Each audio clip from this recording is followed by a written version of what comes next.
जय हिंद दोस्तों। ज्ञान सागर सिविल एकेडमी में आप सबका स्वागत है। हम आज की इस कड़ी में यूपी पीसीएस मेंस 2025 पेपर 6 के जो डिस्कशन किए हैं उसी के अंतर्गत खादी एंड विलेज इंडस्ट्रीज़ के बारे में बातें करेंगे। इससे पहले हमारी जो क्लासेस हुई थी उसमें शुगर इंडस्ट्री और कॉटन टेक्सटाइल इंडस्ट्री के बारे में बहुत ही डिटेल में हमने डिस्कस किए और इस कॉन्टेक्स्ट में आज का जो हमारा टॉपिक है वो खादी एंड विलेज इंडस्ट्रीज है। तो खादी एंड विलेज इंडस्ट्री, इसके बाद हमारा जो टॉपिक होगा वो हैंडीक्राफ्ट से रिलेटेड होगा। देन उसके बाद जो हमारा टॉपिक होगा वो एमएसएमई से रिलेटेड है और उसके बाद जो है major industrial centre of UP या major industrial zone of UP, एक क्वेश्चन यूपी पीसीएस ने उससे रिलेटेड भी पूछा था। तो उसके बाद ये टॉपिक हमारा सारा का सारा ख़त्म हो जाएगा। एमएसएमई में हम थोड़ा उससे जो भी, जैसे ये खादी एंड विलेज इंडस्ट्रीज़ हैं या आपके जो है हैंडीक्राफ्ट जितनी इंडस्ट्रीज़ हैं यूपी की, ये सारी की सारी एक्चुअल में आएंगी एमएसएमई में। बट हमने एक अलग से चैप्टर उसका डिमार्केट इसलिए किया कि एमएसएमई के अंदर हम फोकस करेंगे कि क्या सिग्निफिकेंस है, इंपॉर्टेंस क्या है एमएसएमई का, क्योंकि एक क्वेश्चन पूछा गया था। और दूसरा क्या कि चैलेंजेस क्या हैं और गवर्नमेंट ने क्या क्या उसके लिए स्टेप उठाए हैं, उसका यूपी की जीडीपी में, यूपी की इकोनॉमी में, एम्प्लॉयमेंट में क्या योगदान है।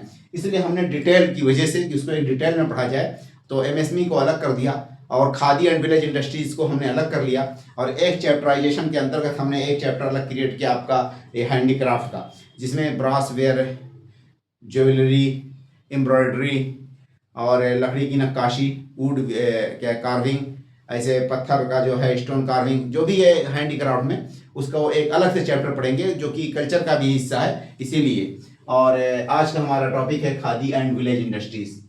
खादी, ये एक्चुअल में इससे तात्पर्य क्या है, इससे क्या इन्फ्लुएंस ड्रॉ होता है। खादी ये सिंबल है किस चीज़ का, एक तो इंडिया का लोकल जो कल्चर है, ट्रेडिशन है, हिस्ट्री है, उससे ये सिंबलाइज किया जाता है खादी, लोकल ट्रेडिशन कल्चर से। तो हमने यहाँ पे लिखा इसी से संबंधित क्या है कि खादी क्या है, कल्चर और ट्रेडिशन से एक तरह से सिंबॉलिक के तौर पे यूज होता है। खादी से हमारा तात्पर्य, जब हम खादी के बारे में जब वर्ड आता है तो इस वर्ड से हमारे दिमाग में एक सेंस में एक बात जाती है, वो होता है आपका फ्रीडम स्ट्रगल। नेक्स्ट पॉइंट क्या है, खादी एक सिंबल है, ये सिंबलाइज है किस चीज का, स्वदेशी एंड सेल्फ रिलायंस का। ये मेजर तीन एस्पेक्ट हैं जिससे को हम खादी के कॉन्टेक्स्ट में समझते हैं। So in other words we can say कि what is the khadi, khadi is symbolises the India's tradition, village traditions, history and cultural eloquency that prevails since immemorial times। तो खादी एक ऐसा सिंबल है जो कि हमारे गांव, हमारे के कल्चर, वहाँ के लोकल प्रोडक्ट्स को सिंबल के तौर पे यूज करता है। ये हमारे ट्रेडिशन का भी हिस्सा है और उसको भी उजागर करता है, जो हमारे एंसेस्टर से यानी कि आबा अजदाद से, हमारे पूर्वजों से हम तक चली आ रही एक ट्रेडिशन है, उसको भी सिंबल के तौर पे यूज करता है या एक्सप्रेस करता है। ये एक तरह से एक्सप्रेस करता है फ्रीडम स्ट्रगल को। जब हम खादी का नाम लेते हैं, क्योंकि गांधी जी ने खादी को यूज किया किस लिए, जो भी अब्रॉड के प्रोडक्ट्स हैं, नॉट ओनली ब्रिटेन, पूरी दुनिया के कहीं के भी प्रोडक्ट्स हैं, उन प्रोडक्ट्स को इंडिया के मार्केट से डिस्करेज करना, उसको डिस्प्लेस करना, और इंडिया के जो लोकल इंडिजिनस प्रोडक्ट्स हैं उस पे लोगों में पॉपुलैरिटी लाना, एक पॉइंट, वो यूनिटी का सिंबल हो जाएगा। लोकल प्रोडक्ट्स को आप ज़्यादा अलाइनमेंट करेंगे, एफिलिएट करेंगे, तो लोकल इंडस्ट्रियां पनपेंगी, लोकल लोगों को एम्प्लॉयमेंट मिलेगा। यूनिटी, इंटेग्रिटी, फ्रीडम स्ट्रगल और कल्चरल एफिलिएशन, इन सारी चीज़ों का क्या है, ये सिंबल है खादी। खादी जो है ये स्वदेशी या सेल्फ रिलायंस का भी एक सिंबल है। नेक्स्ट पॉइंट क्या है, खादी के बारे में अगर हम देखें कि व्हाट इज खादी, खादी जो है कपड़ा आता है, नॉर्मल हम जानते हैं। तो खादी, इसका पहला क्राइटेरिया है कि किस कपड़े को हम खादी कहेंगे, वो कपड़ा जो हाथ के द्वारा बुना गया हो, जिसमें इलेक्ट्रिक पावर का यूज ना के बराबर हो, ना हो, इलेक्ट्रिक पावर फुल्ली यूज ना किया गया हो। हाँ, बेसिक कुछ टूल्स अप्लायंसेस यूज किए जा सकते हैं उसके प्रोडक्शन के लिए, उसको हम खादी कहते हैं। तो हमने यहाँ डिफाइन किया बहुत ही सिंपल भाषा में, it is hand spun natural fibre made of cotton, silk and wood on handloom in India. Khadi से तात्पर्य हमारा हाथ के द्वारा बुना हुआ कपड़ा, जो कि या तो कॉटन से बुना जाता है या तो ऊल से बुना जाता है यानी ऊन, या तो सिल्क से बुना जाता है और इंडिया के हैंडलूम में बुना जाता है। उसमें हम पावर का यूज नहीं करते। हाँ, बेसिक कुछ टूल्स का यूज हम कर सकते हैं उसके बनाने में, तो उसी को हम कहते हैं khadi. It is hand spun natural fibre, hand spun मतलब कि हाथ से बुना गया एक नेचुरल फाइबर है जो कि कॉटन से बुना जाता है। उसके धागे, कॉटन के जो धागे बने हो रहते हैं उससे कपड़ा बुना जाने वाला, ऊल से जो धागे बने हों उसके धागे का कपड़ा बुना जाता है, सिल्क से। कभी कभी दो धागे को एक चट होती है एक पट होती है, मतलब है इसका ऐसा सिस्टम होता है, एक ऐसे वर्टिकल और एक हॉरिजॉन्टल, तो उन दोनों को अलग अलग उसका कभी एक ही ऊन का यूज कर लिया गया, एक कॉटन का यूज कर लिया। बट बेसिक क्या है कि नेचुरल फाइबर है, सिंथेटिक नहीं, नेचुरल फाइबर होंगे। तो यहाँ पे हमने एक वर्ड यूज किया कि नेचुरल फाइबर ही होगा, उसी का बनाया जाएगा। हाथ से बुना रहता है ये कपड़ा। अब तो इलेक्ट्रॉनिक मशीन भी चल के आ गए जिसको इलेक्ट्रिक पावर से मतलब कि चलाया जाता है, तो ताकि प्रोडक्शन को आसान किया जा सके, क्वालिटी को इम्प्रूव किया जा सके। तो इस तरह से बहुत सारे चरखे आते हैं। कभी कभी क्या होता है कि दो यार्न यानी दो तरह के धागे एक साथ मिक्स कर दिए जाते हैं और ये हैंडलूम के द्वारा बनाया जाता है। एक तरह से ये हैंडीक्राफ्ट में आएगा, हाथ के द्वारा एक कलाकृति है, हाथ की बनी हुई कलाकृति है। एक टर्म हमारा यूज होता है विलेज इंडस्ट्रीज से संबंधित। विलेज इंडस्ट्रीज से क्या तात्पर्य है आपका? वो इंडस्ट्री जो कि गांव में लोकेटेड हो। किसमें हो? गांव में लोकेटेड हो। वो इंडस्ट्री जो बिना पावर के प्रोडक्शन करे, वो इंडस्ट्री जो कि प्रोडक्शन में एनर्जी का कंजम्पशन ना करते हो। एक तो गांव में हो, मैनुअल हो, एनर्जी का कंजम्पशन ना हो, बिना पावर के यूज के वो इंडस्ट्री या वो फैक्ट्री रन होती हो। उसके अलावा उसमें जो कैपिटल इन्वेस्टमेंट है वो 50,000 से ज्यादा ना हो। एक प्लांट्स में या एक यूनिट में 50,000 से ज्यादा इन्वेस्टमेंट नहीं होना चाहिए। उससे ज्यादा हो जाएगी तो वो विलेज इंडस्ट्रीज में नहीं आएगी। ये हमने कहाँ से ड्रॉ किया? जो village khadi and village industries board है यूपी सरकार की, उसके मुताबिक हमने ये डिफिनेशन यहाँ पे ड्रॉ कर ली। तो अपने तरफ से तो कोई डिफिनेशन ड्रॉ नहीं किया जा सकी क्योंकि भाई उसका क्राइटेरिया हुआ करता है। तो 50,000 से ज्यादा एक यूनिट में इन्वेस्टमेंट ना हो तो उसी को हम कहेंगे village industries. So what is village industries? First of all, it must be situated in a rural areas. It manufacture goods और it provide the services without the using of power. बिना power के प्रयोग या उपयोग किए ये कोई भी चीज का मैन्युफैक्चर करती हो या कोई सर्विस या प्रोवाइड करती हो। Next, it manufactured goods without using the power or provide the services. चाहे गुड्स कोई बनाए या कोई सर्विस प्रोवाइड करे, बट उसमें पावर का यानी इलेक्ट्रिसिटी का कंजम्पशन नहीं होना चाहिए। नेक्स्ट पॉइंट, इन्वेस्टमेंट से related. Permanent capital investment is not more than 50,000 per artisan. एक आर्टिसन या एक यूनिट में आपका 50,000 से ज्यादा का इन्वेस्टमेंट नहीं होना चाहिए। तो उसी को हम कहते हैं विलेज इंडस्ट्रीज। तो एक हो गया खादी, एक है विलेज इंडस्ट्रीज। ये दोनों बेसिक डेफिनेशन है, ये जानना चाहिए क्योंकि कभी भी क्वेश्चन एग्जामिनर इधर भी अपना दिमाग मूड फ्रेम घुमा सकता है। अब इससे रिलेटेड क्या समस्याएं हैं उसको हम एमएसएमई में डिटेल में पढ़ेंगे। उन समस्याओं का समाधान क्या है उसको एमएसएमई में वाले में पढ़ेंगे। बस कुछ बेसिक स्कीम्स हैं जो खादी एंड विलेज इंडस्ट्रीज से रिलेटेड हैं, उन स्कीम को हम जान लेते हैं। फर्स्ट नंबर पे हमने स्कीम जो लिखा है वहां यहाँ पे, वो मुख्यमंत्री ग्राम उद्योग रोजगार योजना। मुख्यमंत्री ग्राम उद्योग रोजगार योजना, इसको इंग्लिश में कहेंगे chief minister village industries employment scheme. क्या कहेंगे? Chief minister village industries employment scheme. यहां मैंने लिख भी दिया, CM village industries employment scheme. इसके अंतर्गत इसका तात्पर्य क्या है, इसका एम क्या है? मुख्यमंत्री ग्राम उद्योग रोजगार योजना का मेन पर्पस, मेन मकसद क्या है? गांव से जो एजुकेटेड युवा शहरों की तरफ जा रहे हैं, पलायन कर रहे हैं, माइग्रेशन कर रहे हैं, उस पर रोक लगाना। पहला इसका उद्देश्य क्या है? गांव की वो पढ़े लिखे युवा जो कि रोजगार की तलाश में शहरों की तरफ जा रहे हैं, उनको रोकना और गांव में ही उनको सेल्फ एम्प्लॉयड करना, उनको उद्योग वहां पे जनरेट करके उद्योग को बढ़ावा दे करके उनको वहीं पे रोकना, ताकि वहीं पे उनको काम मिल जाए, उनको एम्प्लॉयमेंट उससे अच्छा वहीं पे मिल जाए, उनके गांव लेवल पे। तो यहां पे क्या है? To discourage migration of rural educated youth to urban areas. Urban areas में जो भी युवा पढ़े लिखे काम की तलाश में माइग्रेट कर रहे हैं गांव से, उन पे रोकना, रोक लगाना। तो to discourage migration of rural educated youth to urban areas. उसके अलावा इसमें लोन दिया जाता है अपने उद्योग को, गांव में उद्योग को बढ़ावा देने के लिए। वो लोन जो है नॉमिनल इंटरेस्ट रेट पे प्रोवाइड किया जाता है। हार्डली 4 to 10% ही इंटरेस्ट होता है उसमें।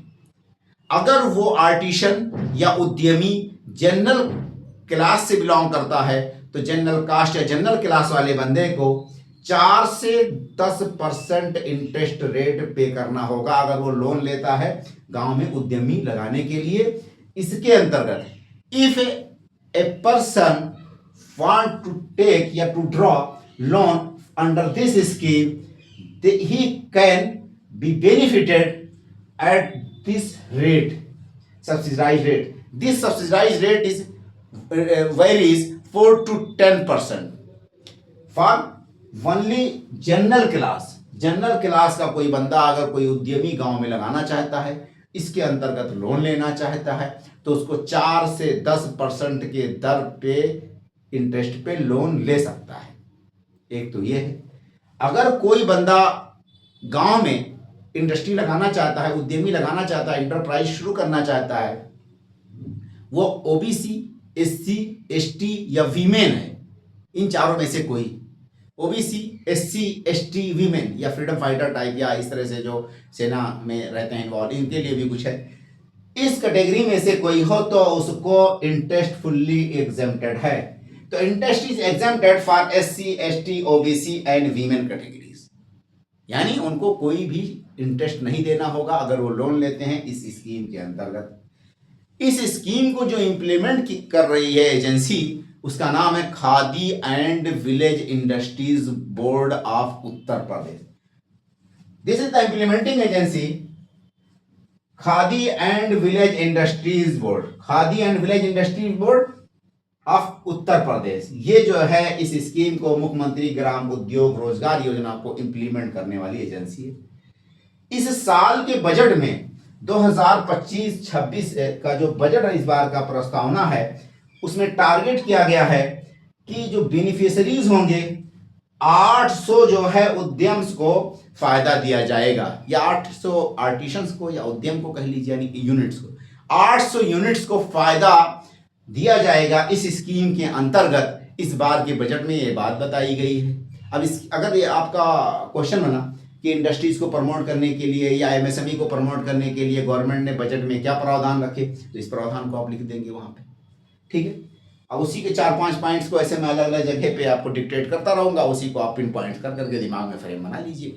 तो 800 उद्यम को टारगेट किया गया है इस बार के बजट में, उनके लिए फंड एलोकेट किया गया है। वो 800 जो उद्यम होंगे अप्रोक्सीमेट 16,000 एम्प्लॉयमेंट क्रिएट करेंगे गांव में। 16,000 एम्प्लॉयमेंट गांव लेवल पे ये 800 उद्यम, या आपका आर्टिशन कह लीजिए या यूनिट्स कह लीजिए, 800 यूनिट्स को फायदा है दिया जाएगा, वो बेनिफिशियरीज होंगे। इसका टारगेट है इस बार के बजट में 25-26 में। और उसके अंदर 16,000 जो है इंडिविजुअल्स को एम्प्लॉयमेंट दिया जाएगा। एक और स्कीम है इसी के अंतर्गत, पंडित दीनदयाल उपाध्याय खादी विपणन विकास सहयोग योजना। क्या है? पंडित दीनदयाल उपाध्याय खादी विपणन विकास सहयोग योजना। तो PTDDU, ये तो वैसे याद रख लीजिए कि कोई भी स्कीम होगी तो PTDDU, यानी कि पंडित दीनदयाल उपाध्याय, ठीक है, ये हो गया आपका PTDDU, मैंने यहां पे लिख दिया। नेक्स्ट क्या है? खादी विपणन। खादी विपणन का मतलब क्या होता है कि खादी मार्केटिंग, विपणन का तात्पर्य क्या है? मार्केटिंग। खादी विपणन विकास सहयोग, विकास सहयोग का मतलब डेवलपमेंट असिस्टेंस स्कीम। तो इसका इंग्लिश वर्जन हो जाएगा Pandit Deendayal Upadhyay Khadi marketing development assistance scheme. यहां मैंने लिख दिया Pandit Deendayal Upadhyay Khadi marketing development assistance scheme. बड़ा लंबा नाम है, ठीक है, याद करने में थोड़ी दिक्कत होगी। इसका तात्पर्य क्या है कि जो खादी या विलेज इंडस्ट्रीज हैं उनके प्रोडक्ट्स को मार्केटिंग में सहायता देना। क्या है नंबर 1 पे इस स्कीम का टारगेट? कि मार्केटिंग में सहायता प्रोवाइड करना जो भी खादी एंड विलेज इंडस्ट्रीज के प्रोडक्ट्स हैं, जो प्रोडक्ट्स इसके अंतर्गत बनते हैं या आते हैं। तो यहाँ पे मैंने लिखा to assist the marketing of khadi products. Khadi products को असिस्टेंट देना, उनको सहायता देना, उनकी मार्केटिंग में, ब्रांडिंग में, पब्लिसिटी में, एडवर्टीजमेंट में सहयोग करना, पैकेजिंग में, और मार्केट के लिए प्लेटफॉर्म क्रिएट करना। हाथ जो लगाए जाते हैं बड़े, मतलब कि दिल्ली हाथ जिस तरह से चीज़ों में, उनको प्रमोट करने के लिए स्टॉल लगवाना, उनको सहायता देना, ठीक है।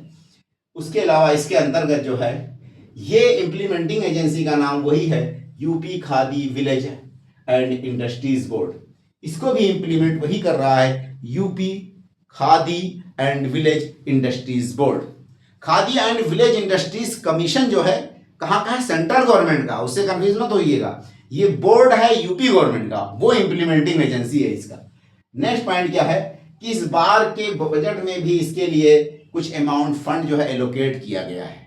तो fund allocated in this budget 2025 और 26, 25-26 के बजट में इसके अंतर्गत भी फंड एलोकेट किया गया है। उसके अलावा इसके अंतर्गत khadi and village industries in UP एक बोर्ड बनाया गया था ताकि इस तरह की इंडस्ट्रीज को प्रमोट किया जा सके। उस बोर्ड का नाम है यूपी माटी कला बोर्ड। यूपी माटी कला बोर्ड। माटी का मतलब आपका कले हो जाएगा, कला का मतलब हो जाएगा आर्ट्स, और बोर्ड का मतलब बोर्ड। उत्तर प्रदेश कले आर्ट्स बोर्ड भी कह सकते हैं, बट ज्यादा बेटर क्या है इसका? यूपी माटी कला बोर्ड के ही नाम जाना जाता है इसका। इसके अंतर्गत जो भी मिट्टी से बनने वाले सामग्री हैं उसको बढ़ावा देना, उसके लिए लोगों को टेक्निकल सपोर्ट करना, टेक्नोलॉजी प्रोवाइड करना, मार्केटिंग में सहायता देना, लीजिंग के लिए जो उनको मिट्टी की ज़रूरत होती है उसको लीजिंग मतलब कि देना, ताकि ज़मीन से जहाँ जो भी इस तरह से बैरन लैंड होती है वहाँ से अपनी मिट्टी निकाल सकें मिट्टी का बर्तन बनाने के लिए। नेक्स्ट पॉइंट क्या है कि जो इसमें एक होता है पग मिल और एक होता है ये पोल्ट्री व्हील। तो इलेक्ट्रिक जो है व्हील ऐसे आता है, इलेक्ट्रिक पोल्ट्री व्हील, यानी कि ऐसे जो नाश्ता इनका चरखा, इस तरह से चक्का, उसको नचाने के लिए इलेक्ट्रिक जो है सिस्टम के द्वारा उसको नचाया जाए। पहले वो हाथ से ऐसे नचाते थे, डंडा फंसा करके उसमें, और मिट्टी की कलाकृतियाँ बर्तन बनाते रहते थे। तो उस चीज़ के लिए गवर्नमेंट ने इस बार ये कोशिश किया है, शायद 2018 में ये बोर्ड स्टार्ट किया गया था उसके अंतर्गत, और अक्टूबर 1 में लॉन्च भी किया गया था। और उसके अंतर्गत ये प्रावधान था कि जो मिट्टी से बनने वाले क्राफ्ट्स हैं उसको प्रमोट किया जाए। यूपी में बहुत सारी जगहों पे मिट्टी के बर्तन बनाए जाते हैं, जैसे गोरखपुर का जो है टेर्राकोटा, यानी मिट्टी की जो है गॉड एंड गॉडेसेस, मिट्टी के जो है बर्तन, मिट्टी के खिलौने, मिट्टी के ऐसे सिंबॉलिक आइटम्स बहुत सारे गोरखपुर है उसके सराउंडिंग डिस्ट्रिक्ट में बनते हैं। उसके अलावा आपका निज़ामाबाद आजमगढ़ का है, वहाँ भी बनाया जाता है। उसके बाद फिर क्या है, बहुत सारे ऐसे सिटीज़ हैं जहाँ मिट्टी के अलग अलग मतलब की बर्तन बनते हैं। बीच के दिनों में चाइनीज़ ने मार्केट, मतलब चाइनीज़ प्रोडक्ट ने इंडिया के जो अर्थन पॉट्स हैं, इंडिया के जो बनने वाले अर्थन पॉट्स का मतलब कि जैसे दिया हो गया, दिया जो जलाते हैं, अर्थन लैंप्स जिसे कहते हैं, अर्थन लैंप्स यानी कि दिया जलाते हैं दीपावली के टाइम पे, वो भी मिट्टी का ही बना रहता है। तो उसको, या जो सुराही होती है या मिट्टी के बर्तन होते हैं वो चाइनीज प्रोडक्ट्स ने इंडियन प्रोडक्ट्स को डिफीट दे दिया था, उसको डिस्प्लेस करने लगे थे। और इंडिया के जो भी ये कुम्हार कहा जाता है, जो लोग इस काम से जुड़े होते हैं, उनके एम्प्लॉयमेंट पे एक तरह से ग्रहण लग गया था, उनको एम्प्लॉयमेंट की दिक्कत आने लगी थी, उनका रोजगार छिनने लगा था, क्योंकि चाइनीज प्रोडक्ट जो है वो पूरे के पूरे मार्केट में मशरूमिंग हो गया था, जिसके कारण गवर्नमेंट ने इस कला को बोर्ड को, और लमसम हर स्टेट में ये बोर्ड बाद में इस्टेब्लिश किया जा चुका है। तो इसका तात्पर्य क्या है? Integrating craft of clay artisan with modern technologies. जो क्ले आर्टिशंस है यानी कि कुम्हार लोग हैं, उनके क्राफ्ट्स को मॉडर्न टेक्नोलॉजी से जोड़ना, यानी वो मॉडर्न टेक्नोलॉजी का यूज करके अपने जो है कलाकृतियां बनाएं। जो भी मिट्टी के बर्तन या मिट्टी की सामग्री बना रहे हैं वो लोग, वो किसका यूज करके बनाएंगे? मॉडर्न टेक्नोलॉजी का यूज करके बनाएंगे। तो पहला प्रावधान इसके अंतर्गत ये था। उसके अलावा इन्वायरमेंटल कंजर्वेशन एंड एंटरप्रेन्योरशिप को बढ़ावा देना, ये दूसरा इसका तात्पर्य था कि इसके अंतर्गत जो भी मिट्टी के बर्तन हैं उससे कम इन्वेस्टमेंट में ज़्यादा से ज़्यादा मतलब कि आपका एफिशिएंट वर्क हो, और एक तरह से रिसाइकल, रीयूज, इस तरह की चीज़ें जितनी हैं उसको बढ़ावा दिया जाए। नेक्स्ट पॉइंट क्या है कि एंटरप्रेन्योरशिप यानी कि एंटरप्राइज को डेवलप किया जाएगा इसके अंदर। उसके अलावा गवर्नमेंट जो है इसमें एक इलेक्ट्रिक पोल्ट्री व्हील, जो ऐसे चक्का रहता है जिसमें मिट्टी रख करके ऐसे नचाते रहते थे वो, तो वो अपने आप नाचने लगे, क्योंकि इलेक्ट्रिक पावर सप्लाई के थ्रू वो चलेगा। वो मैकेनाइज्ड व्हील प्रोवाइड किया जाएगा। किनको? इनको कुम्हारों को। ये जो कुम्हार होते हैं, प्रजापति एक बिरादरी होती है, उसी के लोग ज़्यादातर काम करते हैं इसमें। तो ये क्ले आर्टिशन जितने भी हैं, कुम्हार लोग जितने भी हैं, इस बिरादरी के लोगों को इलेक्ट्रिक पोल्ट्री व्हील जो है प्रोवाइड किया जाएगा गवर्नमेंट के द्वारा, यही बोर्ड प्रोवाइड करेगा। नेक्स्ट पॉइंट क्या है कि पग मिल्स भी उनको दिया जाएगा। पग मिल्स का मतलब आप ऐसे समझिए कि जैसे जब कोई बिल्डिंग कंस्ट्रक्शन होती है तो वहाँ पे एक ऐसे नाचने वाला, सीमेंट को मिक्स करने वाली एक मशीन होती है, उसी को पग मिल कहते हैं। तो वो चीज़ जो मिट्टी को मिक्स करे, ठीक है, ऐसे छोटे छोटी भी मशीनें आती हैं जो इसमें मिट्टी डाल देते हैं, तो वो नाच करके मिट्टी को, और पानी डाल देते हैं तो मिट्टी को बहुत ही अच्छा कंपैक्ट बना देती है, जिस तरह से हम आटा गूंथते हैं उसी तरह से। तो उसको पग मिल बोला जाता है। तो पग मिल डिस्ट्रीब्यूट किया जाता है, या आपका जो है इलेक्ट्रिक पोल्ट्री व्हील डिस्ट्रीब्यूट किया जाता है इसके अंतर्गत, ताकि ये जो अपना कल्चरल ट्रेडिशनल जो ये क्राफ्ट्स है उसका वो मतलब कि डिमिनिश ना होने पाए, वो वेल फ्लरिश रहे। वैसे उसकी हालत बहुत ही ज़्यादा जर्जर है, यानी कि डिलेपिडेटेड कंडीशन में। गवर्नमेंट चाहती है कि इसको दोबारा रिजोनेट किया जाए, रिफर्बिश किया जाए। उसके लिए ये सारी स्कीम गवर्नमेंट ने चलाई। अब हमारा जो अगला टॉपिक होगा इसी के संदर्भ में, वो हैंडीक्राफ्ट से संबंधित होगा। उसके बाद एमएसएमई से रिलेटेड आएगा। अब यहीं पे हम विराम देते हैं, और आप लोगों से रिक्वेस्ट है कि हमारे चैनल को ज़्यादा से ज़्यादा लाइक और सब्सक्राइब करें। Okay, all the best.